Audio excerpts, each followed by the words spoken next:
கர்த்தருடைய நாமத்துக்கு ஸ்தோத்திரம்.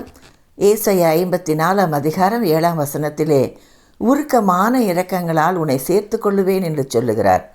ஒரு மனிதன் தேவ சமூகத்துக்கு வரும்பொழுது இரக்கத்தை பெற்றுக்கொள்ளுகிறான். அது தேவன் தன்னோடு சேர்த்து கொள்ளுகிற ஒரு இரக்கம். இளைய குமாரனை எடுத்துக்கொள்ளுங்கள்.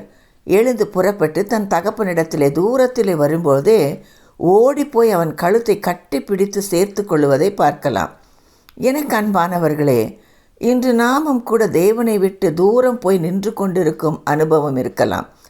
ஏதோ ஒரு காரணத்தினாலே, ஒருவேளை பாவத்தினாலே கூட இருக்கலாம். ஆனால் திருந்தி அவரிடத்தில் வரும்பொழுது இரக்கம் காட்டி உங்களை சேர்த்து கொள்ள விரும்புகிறார். நீ எந்த சூழ்நிலையில் இருந்தாலும் அவரை நோக்கி வரும்பொழுது புறம்பே தள்ளாமல் இரக்கத்தினாலே மனமிறங்கி சேர்த்து கொள்ளுகிறார். கர்த்தர் உங்களை ஆசீர்வதிப்பாராக. என்னோடு கூட சேர்ந்து ஜெபிப்பீர்களா? எங்களை அதிகமாய் நேசிக்கிற நல்ல தகப்பனே, உம்மிடத்திலே திருந்தி வருகிற ஒருவரையும் தள்ளிவிடாமல் இரக்கத்தினாலே சேர்த்து கொள்ளுகிறதற்காக நன்றி அப்பா. இயேசுவின் மூலம் ஜெபம் கேளும் நல்ல பிதாவே, ஆமேன்.